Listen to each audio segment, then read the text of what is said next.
Well, the craziest thing maybe in our podcast this week is that we have a tie at the top now.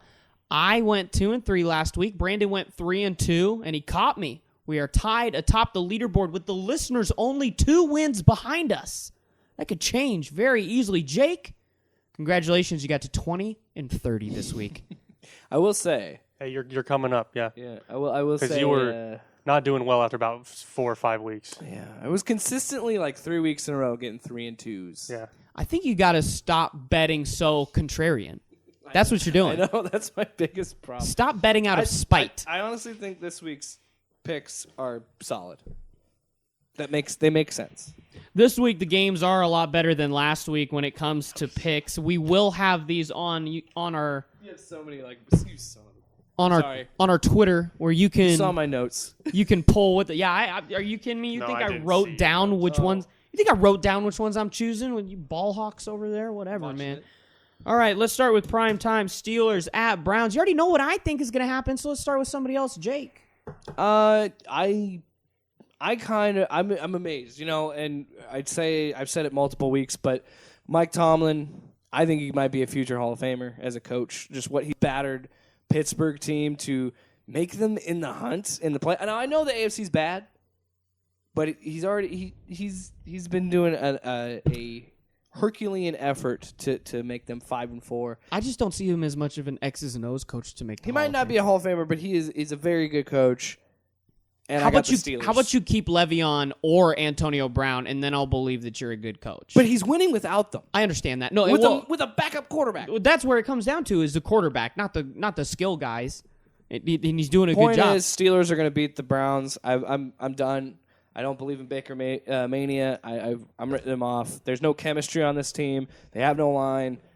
Steelers. Yeah, I got the Steelers as well. T.J. Watt's going to wreck this game. T.J. Watt he's playing himself in the Defensive Player of the Year category this year. I mean, he's having a great season over there. And Minka's had 6 turnovers in the last 4 games or something like that. Yes, I saw that. I mean, they're just that defense is playing unreal. If Minka Fitzpatrick doesn't get a pick 6, what are we doing here? Because Baker Mayfield, it seems like it'd be prime to get a pick 6. Pittsburgh is one of the hottest teams in the league. I mean, they started 0-3, but they're 5-1 in their last 6. I mean, and the in a very Steeler way. They're coming up strong. Is so bad at 5-4, they are in the bubble. So I mean, they might be in. They might be in right now. So I'm taking Pittsburgh. Whoa, Sunday night. God. I'm actually going to preface this with saying this is a put up or shut up game for both of these teams. I think the loser of this game is unofficially out of the playoff hunt. We have the Bears in LA being hosted by the Rams.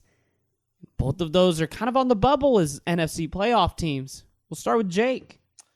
I'm only saying this because, and this is hard. It really is. I know I'm very harsh on Mitch Trubinsky, and I don't think it's unwarranted. But this Bears team, I thought it was a fluky season last season. That being said, the Rams are incredibly hurt right now on offense. They lost 2 guards and their center.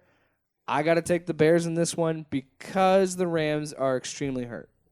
If they were healthy, I would take the Rams. But yeah, this one's a tough one for me as well. I mean, they both have great defensive lines with 2 of the best defensive players in the league on each side. You know, Donald and Khalil Mack can win a game by themselves at the defensive line, which not a lot of teams have that. And their offenses have not played well this year, either one of them. The Rams, they're hurt.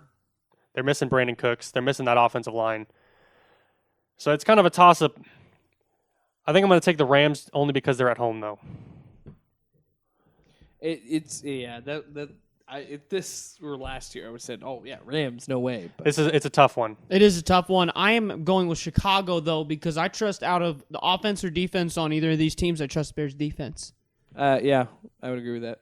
And I think that the Rams are kind of hampered at this point. And like we've said, if you have an aging offensive line, Bears might tear you up real quick. Khalil Mack, oof. I expect this. What's the Floyd, over on man. this one? Leonard Floyd. 41 that's a good number. I mean, that's an unbettable number. Yeah, for that's a this really game. low number, but But it has the It's potential. reachable. It might be under. This could be a stinker. This could be a Sunday night stinker. Oh yeah, We'll see. very defensive. Monday night, dun dun dun dun, in Mexico City. Will they play in Mexico City this year, Will they actually will it play? really though? happen? or will they change it just like last year? We will see. Yes, Brandon. Who do you have? Chiefs at Chargers Monday night. I got to take the Chiefs. That offense is special. Patrick Mahomes. I mean, I think they'll get it done this week. I'm also taking the Chiefs. Jake. Yeah, I got to take the Chiefs here. I think that Andy Reid will have this team bounce back, and I know I made jokes about Tannehill at the end of the game having a game-winning drive. I think the defense is still a problem, but I watched the Chargers on Thursday night, and Phillip Rivers can't hit the broadside of a barn. He looked bad at the end of the game. I got to take the Chiefs. Well, we all took the Chiefs there. For my wild card pick, I'm going to start it off with the Raiders. Whoa. I'm a believer in Gruden right now. He's a good guy, man. They're hosting Cincinnati. I think that's almost a lock. Jake, your wild card. This one's interesting because of the previous shouting match that we had in this episode. I think the 49ers will bounce back, and I think that Jimmy G is going to have a really good game. I think I say a lot about Jimmy G. They host the Cardinals. Yeah, they're going to bounce back. But Well, they only won by 3 last time they played 2 weeks I'm ago. sorry, That's true. You're not. The Cardinals are a good team. They're. How do I say this? They have a rookie quarterback and a rookie coach, and they're still competing well for They're not not. having They're as not much at the. talent. They're not at the level of those bottom teams in the AFC. Right. They're not going to. They are. I That's- think they are the worst team in the NFC. That's fair. But they're competing. But they're much better than those teams in the and AFC. they're playing. It's like the Dolphins. They had this really bad record, but they're still competing in games.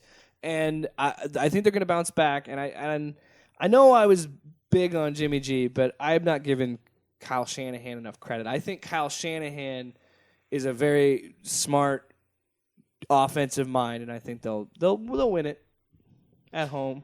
Brandon, right? who you got for your wild card? I'm going to take the Vikings at home. The Minnesota Vikings. Vikings are rolling. Taking on Denver. It's in Minnesota. Dalvin Cook. It's a pretty good game. I Yeah. mean, that's a pretty good choice. In I'm Minnesota. going to roll with Dalvin Cook to keep it going. And as they showed last week, they can stop the run, which is Denver's only real option right Yeah. now. So that's a very good pick. Upsets, flip it back. Brandon, for an upset. I'm going to take... Oh, no. A lot of close lines. A lot This of is close tough. lines. I'm torn between my two that I have in mind. It's an interesting weekend ahead of us. I got to back up. Teams are In actually case you guys. Dude, you know what's weird is Week 10 was very similar to November 2nd in college football. Like, nobody played last week. It was brutal for fantasy football. I'm going to take the New York Jets. Oh, my gosh.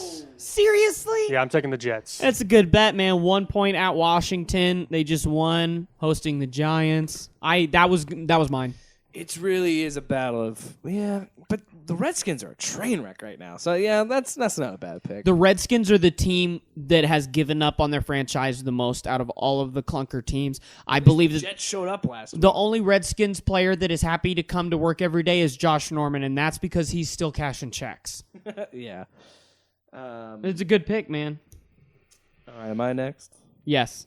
All right, now I'm stuck. There's two options that I'm looking at on my sheet here, my notes. Oh, I got a good one, bro. But I'm gonna take. That's what I thought. I'm gonna take. I was looking. I had to double check the line. I think it's gonna be big for good old BDN coming back. I'm taking the Jags. You know, it's hard to not look at that line, but since I did bet on the Colts to cover, it's hard for me to, in the very next segment, go against that. So I like that. You're taking the Jags. And I really hope Nick Foles has a great game because just his story in the NFL. I can't wait for the A Football's Life documentary of his journey through the NFL. But yes, Jags. I really wish I could take the Bears here, but that is a prime time, so that's not going to fly. Against your religion, your cheesehead religion. Right. So right now, I am between the Falcons upsetting at Carolina, or man, I might have to do it. I'm gonna do it. They're. Oh man. What? Talk me out of it. Talk me out of it. Take the Falcons? No, man, the Dolphins are going to win. The Dolphins are going to +6 hosting the Bills. Look at you both just immediately. We both winced. I don't know about that. I still think the last... I'm going to shoot the moon. The Bills beat them by like 20 last time they played. In the... A couple, 2 or 3 weeks ago. But that's the thing is like Miami... Second time around. Fitzmagic is going to... Don't let Fitzmagic get you. But this is where it happens. This was the game before they won their 2 games. Like, this was very recent. It's not like the Dolphins of the beginning of the season where they were just getting But this is classic munched. Fitzmagic. He's waving the wand. But this is the Fitzmagic 3rd win in a row. This is where he gets the money. The bottom falls out in the 3rd game, I'm telling you. No, the bottom falls out in the 4th game because after the 3rd game, he shows up in aviators and chains, bro. It was the 2nd game for the Buccaneers. Was it? Yes. That's what I'm trying to tell you. As a Bucs fan, I'm trying to help you. I have been dusted with the Fitzmagic, and I'm sticking with the Dolphins. I can't believe I'm doing that. I wrote it down. It's there. It's concrete. If I could get a cheap Harry Potter wand, I'm going to get it and break it. Fitzmagic. I'm going to take it. If you lose it, I'm going to just break it and then put it on our Facebook. It's going to happen. Fitzmagic is over.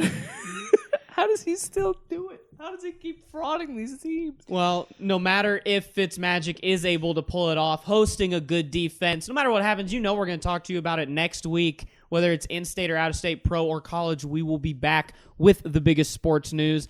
I'm Paul Rubidoux for Jake Williams and Brandon Plecker. This is the Loud Sports Podcast. Follow us on Twitter at Loud Sports Pod or on our new Facebook page where you can vote in our primetime pick polls and be a part of the show. Don't forget Insta, man. We're on Insta as well. At Loud Sports Pod as well. At Loud Sports. Thanks, guys. We'll see you next week.